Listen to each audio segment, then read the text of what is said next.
Salam les avéroïstes et bonjour à tous. Alors aujourd'hui, une petite vidéo qui n'était pas du tout prévue à la base, mais que j'ai décidé de faire pour vous apporter vraiment un éclairage nouveau sur le soufisme, pour revenir finalement sur la vidéo qui est sortie il y a environ une semaine, je pense, quand je vais publier cette vidéo, à peu près, je sais pas. Et pour revenir sur un commentaire qui m'a été fait par un certain Jalal Touy, je sais pas trop comment le dire, en tout cas si tu te reconnais, je te salue, qui me disait je suis curieux de savoir aussi le rôle des soufis dans l'armée. Selon une ancienne source que j'avais lue, ils étaient enivrés de zikr, donc c'est la récitation un petit peu spirituelle, c'est un petit peu comme ça qu'on pourrait le définir, et donc d'atteindre le martyr, donc ils se mettaient en première ligne.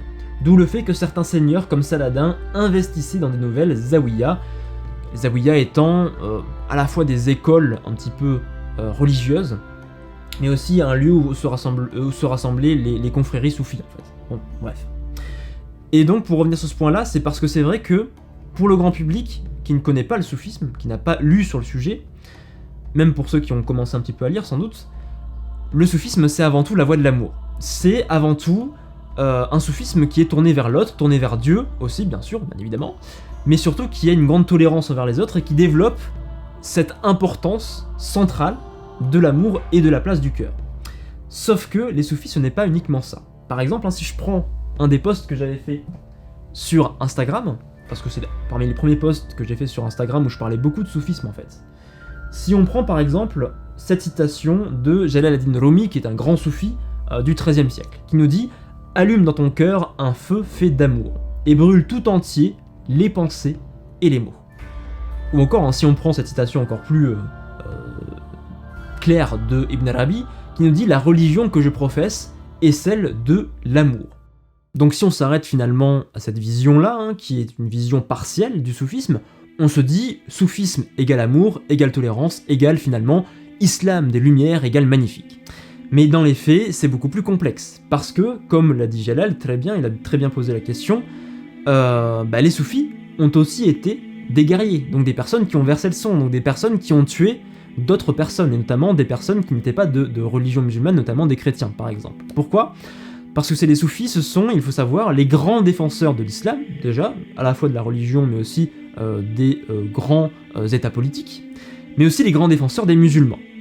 Donc, les soufis, ce sont parmi les premiers guerriers qui vont pratiquer ce qu'on appelle le jihad. Le jihad, c'est... il y a différentes définitions, on l'a déjà vu dans la vidéo. Il y a le petit djihad, qui est le djihad guerrier, ce n'est pas le grand djihad, parce que le grand djihad, c'est le djihad de l'esprit, c'est le djihad nefs, c'est-à-dire qu'on combat son ego, on combat ses propres pulsions, ses propres penchants.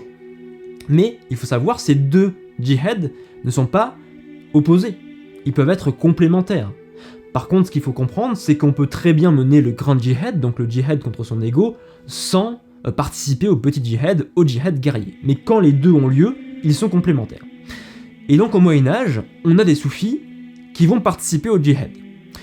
Comment on participe au djihad au cours du Moyen-Âge ? Alors déjà, il y a des bâtiments qui vont se créer qu'on appelle des ribets. Les ribets, ce sont des sortes de couvents, à la fois religieux et militaires, qui sont situés bien souvent, alors soit près des côtes, soit en frontière, donc à la frontière finalement de ce qu'on appelle le Dar al-Islam, le monde de l'islam, face donc à des ennemis, bien souvent, que ce soit les Byzantins, que ce soit les chrétiens, du côté à la fois de l'Orient, mais aussi du côté de l'Ouest, notamment quand on se place du côté de la péninsule ibérique. Et donc, à partir de ces ribets-là, on va mener le djihad. Donc on mène le djihad à la frontière. Et parmi les personnes qui vont mener ce djihad, bien sûr, il y a beaucoup de soufis, parce qu'au sein de ces ribets, ce sont des soufis qui habitent, et notamment qui se retirent, qui pratiquent la retraite, la khalwa. Et donc, notamment, dans ce phénomène-là de djihad, de combat militaire, mené par les soufis, il y a surtout une période qui va être importante, c'est la période des 12e, 13e siècles. Parce que 12e, 13e siècle, vous le savez, c'est la période déjà des croisades, et c'est la période aussi où, du côté de la péninsule ibérique, les musulmans, ils sont pas super bien, parce qu'ils subissent de plein fouet ce qu'on a appelé la reconquête, la reconquista, autrement dit, les pouvoirs chrétiens qui gagnent de plus en plus de terrain sur les pouvoirs musulmans d'Al-Andalus. Et donc il y a un grand danger pour les musulmans. Et qui va répondre à ce grand danger ? Ce sont les soufis. Ce sont les soufis qui eux-mêmes sont les premiers à participer au djihad. Et à tel point qu'à cette époque-là, là on n'est plus dans le soufisme, mais dans une réflexion plus générale, certains théologiens, pas tous, très loin, et même certains soufis ont critiqué cette idée-là, que finalement il fallait mieux pratiquer le djihad, armé, guerrier, plutôt que faire le hajj, parce que faire le hajj est devenu trop dangereux, et que finalement faire le djihad dans un contexte aussi dangereux pour l'islam et pour les musulmans, c'est finalement quelque chose de plus important, de plus bénéfique, religieusement et spirituellement parlant, que faire le hajj. Et donc au sein de cette époque-là, on a beaucoup de soufis qui ont participé au djihad. Alors, je vais vous donner quelques noms.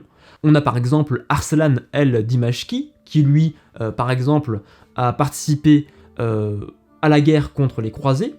Et puis, on a celui que je connais très bien parce que j'ai travaillé pendant 2 ans sur lui, Abu Marwan el-Yuhanisi, du XIIIe siècle, donc un soufi du XIIIe siècle, dont la vie nous est connue par le biais d'une source qu'on appelle une source hagiographique, donc c'est-à-dire que c'est un de ses disciples qui a rédigé, qui a écrit sa vie. Et donc Abu Marwan, il va participer pleinement au djihad. Il va même être un grand commandant, finalement, de la guerre contre les chrétiens, cette fois-ci du côté d'Al-Andalus. Plus encore, il va bien sûr mener des hommes à la guerre, ça va être un grand commandant, mais en plus, il va se rendre, il va traverser finalement le détroit de Gibraltar, il va se rendre auprès du calife de l'époque très important, c'est le calife Almohad, et auquel il va dire « Mais monsieur le calife, vous êtes bien gentil, mais en Al-Andalus ça chauffe vraiment, voilà, il ne reste plus qu'à cette époque-là l'émirat Nasrid, donc qui est tout à fait au sud, et dont la capitale est Grenade, et il lui dit « Envoyez des hommes en Al-Andalus parce que ça commence vraiment à chauffer. » Et donc, je vous l'ai dit, Abu Marwan lui-même, il prend la tête je ne dirais pas d'armée, en tout cas il prend la tête de régiment, et plus encore que de mener des batailles, il prend lui-même d'assaut des châteaux chrétiens. Donc là on est quand même assez loin de l'idée d'un soufisme de l'amour. Plus encore, Abu Marwan, dans cette vie de saint, comme je vous l'ai dit, dans cette hagiographie, il va tuer un chrétien. Pourquoi il tue un chrétien? Alors pour information, il le balance dans le précipice alors qu'il est sur une montagne du côté de l'Orient, bref. Mais pourquoi il le pousse? Parce que ce chrétien-là a critiqué et a insulté le prophète Mohammed. Donc on le voit bien ici, le soufisme n'est pas seulement quelqu'un qui va défendre par les armes au sein du djihad les musulmans et les états musulmans, en l'occurrence l'état nasride pour l'Andalus, mais c'est aussi quelqu'un qui va défendre sa religion des insultes qui peuvent lui être faites.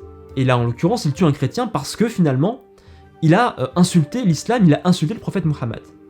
Donc bien sûr, au sein de tout ça, comme je vous l'ai dit, pour Abu Marwan, sa vie nous est connue par le biais d'une source, et donc la source, bien sûr, met en avant ce qui pourrait valoriser la personnalité d'Abu Marwan. Mais ce qui est important, au-delà de se dire est-ce que c'est vrai, est-ce que c'est faux, c'est de voir que la valeur principale, et en tout cas le modèle qu'on veut mettre en avant du saint soufi, entre guillemets, sainteté bien sûr, pur et parfait, c'est un saint qui prend les armes, et c'est un saint qui tue des chrétiens qui s'en prendraient à l'islam, que ce soit par le biais des armes, ou que ce soit par le biais des mots, par le biais des insultes. Encore une fois, il faut voir le soufisme de manière beaucoup plus complexe. Et il faut comprendre qu'il y a des périodes au sein de l'histoire où il y a eu des tensions, il y a eu un regain de tension entre chrétiens et musulmans, mais pas que. Parce que on a des phases de tension, on l'a vu, je vous l'ai dit, croisade, je vous l'ai dit, reconquista. Donc dans ce XIIIe siècle, bien sûr, il y a des phases de tension extrêmement fortes entre les chrétiens et les musulmans. Et dans ces phases de tension, celui qui va être l'acteur principal, c'est le soufi. Il va protéger l'islam, déjà de manière, pas forcément guerrière, mais en tout cas il va protéger l'islam de toutes les insultes qui peuvent être faites à son encontre. Il va protéger les musulmans et les pouvoirs musulmans par le biais des armes, en combattant au sein, en tout cas, oui, au sein du djihad armé. Il va prendre les armes, il va prendre la tête d'homme pour mener la guerre contre les chrétiens. Donc là, encore une fois, c'est beaucoup plus complexe. Et c'est important de le comprendre. Et ce qu'il faut comprendre aussi, c'est que ce qui se passe pour le Moyen-Âge, ça se finit pas avec la fin du Moyen-Âge. Je veux dire, on trouve beaucoup de soufis qui prennent les armes à l'époque moderne et aussi contemporaine. Autrement dit, contemporaine, c'est le 19e, 20e siècle. Parce que, encore une fois, les soufis sont les premiers à prendre les armes. Et il faut bien le comprendre. Par exemple, si on prend l'exemple du 19e, 20e siècle, on a bien sûr tout ce qui est le phénomène de colonialisme, et on a beaucoup de confréries, en tout cas certaines confréries, qui vont prendre les armes contre les colons, pour se défaire de l'influence et de la présence et de la domination des étrangers. Par exemple, au Maroc et en Algérie, On a la confrérie d'Al-Qawiya, qui est très importante. Ou par exemple, dans le Sahara et près de la Libye, on a la Sanusiya. Et puis du côté du Caucase, qui était donc attaqué notamment par les Russes, on a les Naqshbandi, qui sont de grands combattants, qui ont combattu au cours de cette période-là contre les Russes. Mais ce qu'il faut savoir aussi, c'est qu'à côté de ces actions guerrières, il y a aussi des soufis qui, au cours de cette période-là, dans leurs relations vis-à-vis des colons, ont développé des approches pacifistes. Ce qui veut dire qu'encore une fois, c'est beaucoup plus complexe. On a une diversité d'approches, une diversité de façons de considérer la voie spirituelle et de considérer aussi la place du soufisme au sein de la société de l'époque. Et puis je finirai aussi en vous disant que bien souvent, on dit que les soufis sont de grands tolérants. Mais ce que je voudrais vous rappeler aussi, c'est que les premiers musulmans qui vont faire des actes, qui vont développer des actes missionnaires, autrement dit qui vont diffuser l'islam au sein de nouvelles populations, les premiers à le faire, ce sont les soufis. À tel point que les pouvoirs de l'époque, je pense par exemple aux Seldjoukides, aux Ayyoubides, ils vont financer le soufisme pour diffuser la vision d'un islam sunnite, d'un islam considéré comme étant orthodoxe. Pour revenir, bien sûr, comme bien souvent et comme on l'a vu encore aujourd'hui, comme certains musulmans le veulent, revenir aux racines, entre guillemets, de l'islam. Donc encore une fois, c'est beaucoup plus complexe. Ce que je voudrais rappeler aussi, c'est que ce contexte aujourd'hui de courants rigoristes, entre guillemets, qui sont nés notamment au XVIIIe siècle, mais surtout au XIXe et XXe siècle, donc ce que j'appelle ces courants-là, c'est le wahhabisme, c'est le salafisme et c'est les frères musulmans par exemple, dont on pense souvent qu'ils sont complètement opposés et qui sont complètement à l'extrême finalement du soufisme, qui lui par contre serait un courant modéré et donc pacifiste. Bien au contraire, ces courants considérés comme étant rigoristes, ils ont, dans leurs racines, en tout cas à leur début, été beaucoup influencés par la pensée et les conceptions soufis. À tel point que certains, même, qui ont été parmi les fondateurs de ces mouvements-là, ont, pour certains, des familles qui ont baigné dans des influences soufis, et pour certains de ces membres d'ailleurs, de ces courants-là, sont des soufis. Donc je vous invite à réfléchir sur le fait que, souvent, on essentialise à outrance les courants de l'islam, alors que ce soit le soufisme, mais que ce soit aussi le salafisme, que ce soit le wahhabisme, etc., etc. En vérité, au sein de ces courants-là, on a beaucoup d'influences mutuelles. Même si, bien sûr, sous beaucoup des aspects, le wahhabisme et le soufisme sont complètement opposés, bien évidemment. Mais il s'est passé un temps, notamment le temps de la réforme, de l'islah, il s'est passé un temps où ces deux mouvements, dans leur volonté de réforme de l'islam, partageaient quand même des concepts, des conceptions et des buts qui sont finalement assez parallèles. Donc c'est pour ça notamment que je vous ai dit, c'est important de comprendre ce qu'est le soufisme, non seulement pour comprendre ce qu'est finalement la mystique entre guillemets musulmane, mais aussi pour comprendre tous les liens que le soufisme a eu, toutes les influences que le soufisme a diffusées au sein de tous les courants, en tout cas d'une bonne partie des courants de l'islam, et même des courants qu'on pense normalement, naturellement opposés au soufisme. Donc encore une fois, je vous invite à vous inscrire au cours que j'ai créé sur le soufisme, un cours de quasiment 4 heures sur le sujet. C'est quelque chose d'assez unique, je pense, en tout cas, d'autant plus que, je vous en parlerai un petit peu après, j'ai organisé 3 lives au cours du mois de mars sur ce sujet.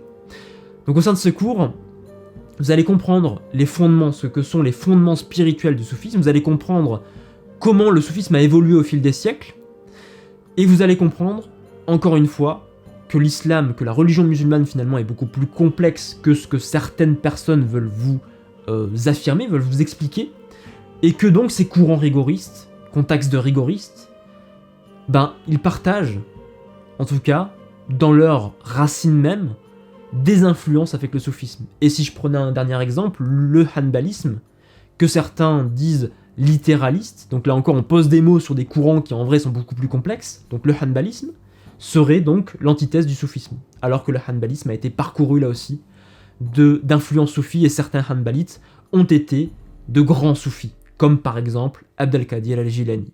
Donc encore une fois, si vous avez envie de vous inscrire à ce cours, je vous invite à cliquer sur le premier lien dans la description. Et puis en plus, vous pouvez vous inscrire aux lives qui auront lieu donc au courant du mois de mars. Je ferai d'ailleurs une vidéo sur le sujet dans pas très longtemps pour vous présenter tous ces lives en détail. Je vous ai déjà présenté d'ailleurs dans la vidéo précédente. Donc pour vous inscrire, c'est en cliquant donc sur le deuxième lien dans la description.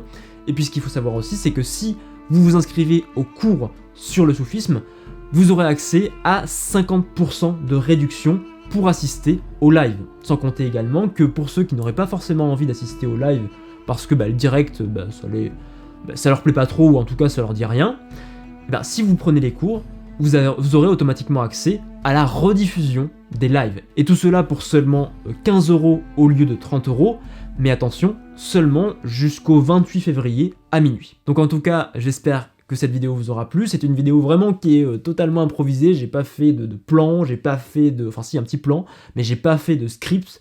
Donc j'espère que cette vidéo vous aura plu, j'espère que cette vidéo vous aura apporté des petites connaissances qui vous permettront de comprendre un peu mieux finalement que l'histoire est complexe et que on a finalement la religion musulmane et tous les courants qui gravitent au sein de cette religion-là, finalement on veut les séparer, mais ils possèdent en partie au sein d'eux-mêmes des influences mutuelles. Donc j'espère déjà que ça vous aura fait prendre conscience de ça. Et puis au-delà même du cours ou des lives, finalement que vous inscrivez ou pas, et vraiment je vous invite encore une fois à approfondir vos connaissances, à complexifier vos approches, parce que c'est trop simple, finalement, de simplifier des courants et de, finalement, d'essentialiser, parce que, finalement, c'est le propre de l'homme d'essentialiser les choses. On aime bien comparer les choses. Par exemple, si je prends un exemple, là, tout de suite, qui nous prend à cœur, c'est vaccinés, non-vaccinés, par exemple, en disant que les non-vaccinés vont dire que les vaccinés sont des moutons qui n'ont pas de cervelle, et les vaccinés sur les non-vaccinés vont dire les non-vaccinés ce sont des personnes qui sont complotistes et qui nient toute avancée médicale. Mais encore une fois, pourquoi je prends cette comparaison? Parce que on essentialise à outrance des conceptions, des courants. Et donc allez au-delà de ça. Allez au-delà de ça, lisez de votre côté, approfondissez vos connaissances, parce que c'est seulement comme ça que vous vous approcherez le plus possible, le plus rapidement possible, le plus finement possible de ce qui est en tout cas la réalité historique et aussi religieuse. Donc voilà, encore une fois, je vous remercie d'avoir suivi cette vidéo. J'espère qu'elle vous aura plu, faites-le moi savoir dans les commentaires.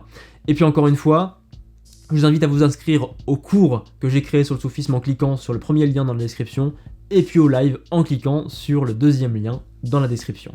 Je vous dis à la prochaine, et comme toujours, bien sûr, vous le savez, portez-vous bien.